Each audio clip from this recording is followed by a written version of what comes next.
troops are fighting to retake the key port city of Hodeida. The coastal city of Hodeida has been held by Houthis backed by Iran. The return of the war in Yemen to news agendas has been long overdue. It took a new target, the port at Hodeida, to do it. They're trying to capture the city of 600,000 people, putting their lives at risk, but also putting the lives of 22 million people at risk who depend on that aid coming from Hodeida. Yemen has always been a forgotten story. It's been extremely difficult for international media to go to Yemen.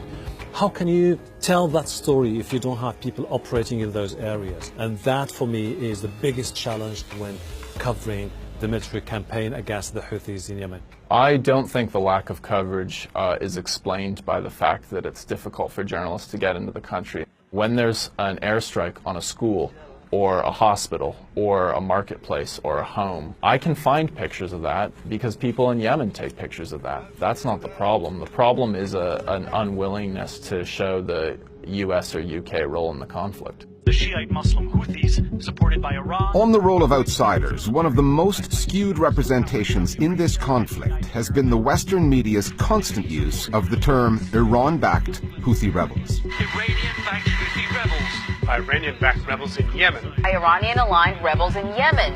This began as a civil war, Yemeni against Yemeni, in 2015. Within weeks, the Saudis, leading a military coalition of 9 countries, intervened and made it regional. One of their justifications was that Iran was supporting the Houthi side. There was little or no evidence for that at the time. However, as the war dragged on, Iran's involvement has grown.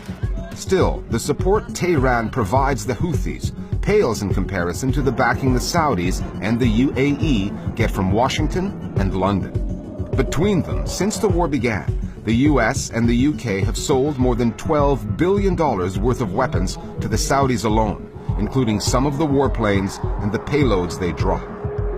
The American military also provides mid-air refueling for Saudi and UAE aircraft, and both British and US personnel assist the Saudis as they target their strikes, hundreds of which have killed civilians.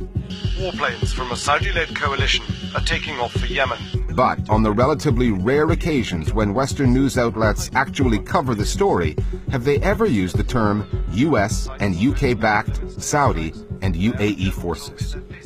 The conflict has been cast in ways that have been very misleading to a US or UK audience. People don't realize how involved our governments are in creating this catastrophe in Yemen. It's construed as something that just is happening somewhere to people who are fighting each other. Where an already ugly war has metastasized and is grinding the ruins of life into dust.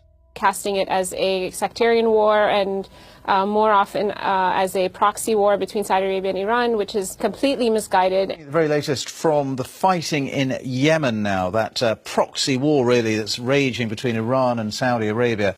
When you have coverage which doesn't really provide context, which doesn't really provide a proper understanding of the key actors in the conflict and also the role of our own governments, the publics are left with a sense of a confused conflict. What about Saudi air support, though, in terms of bombing Houthi positions? How helpful is that? Where it's not clear who's right or wrong, it's not clear whether or not we're involved in it.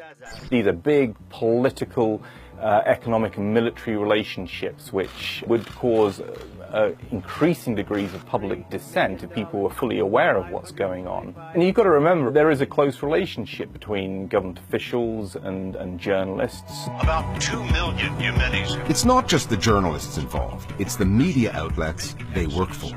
CBS's news magazine program, 60 Minutes, is an American journalistic institution now in its 50th year on the air. Last year, it produced an extensive report on Yemen, going where most of the U.S. media have failed to go. We have managed to get pictures out of Yemen to show you what the Saudi government does not want you to see.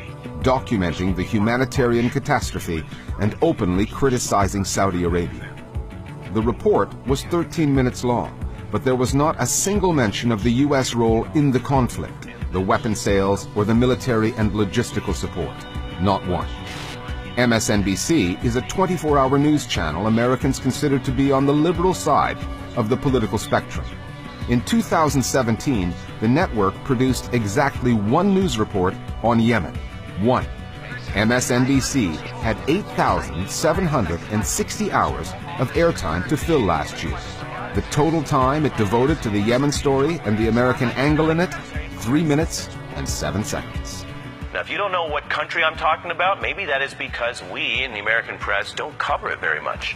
The fact that MSNBC refuses to cover Yemen just goes to show you that support for the Saudis and the Emiratis in the United States is not just a liberal or a conservative policy. The fact that journalists are not scrutinizing it more just demonstrates that in American media culture it really is okay to devalue the lives of people in the Middle East and the people that the United States tramples on to obtain its policy goals.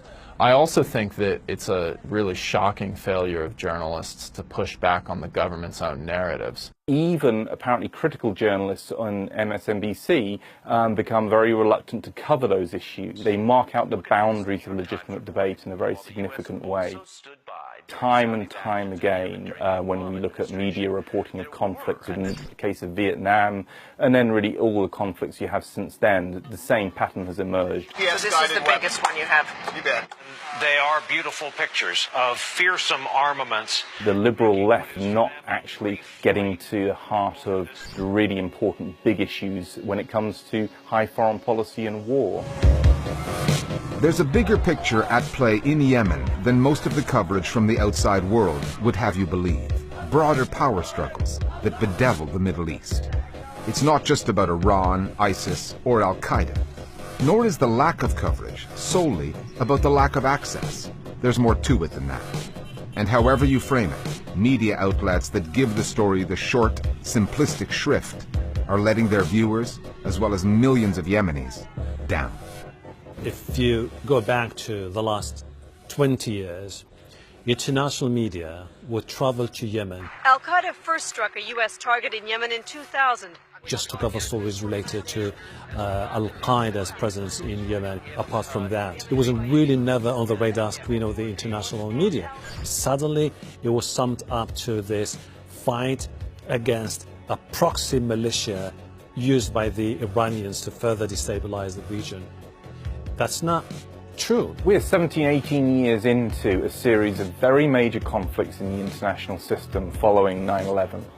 And these conflicts have been in a very significant way driven by Western governments and their regional allies. And really it's very, very important that we now start to sort of encourage awareness, understanding that we're not observing a series of disparate, discrete conflicts and so on. We actually have a broader drive from Western governments and their Gulf state allies in order to shore up their control and influence in the region. This explains why people sometimes don't get the story. Why is this happening and who's backing who and what are the agendas there in Yemen? I've been covering Yemen for the last 15 years and people would always tell me the West does not care about us as Yemenis. They don't care anymore about Yemen.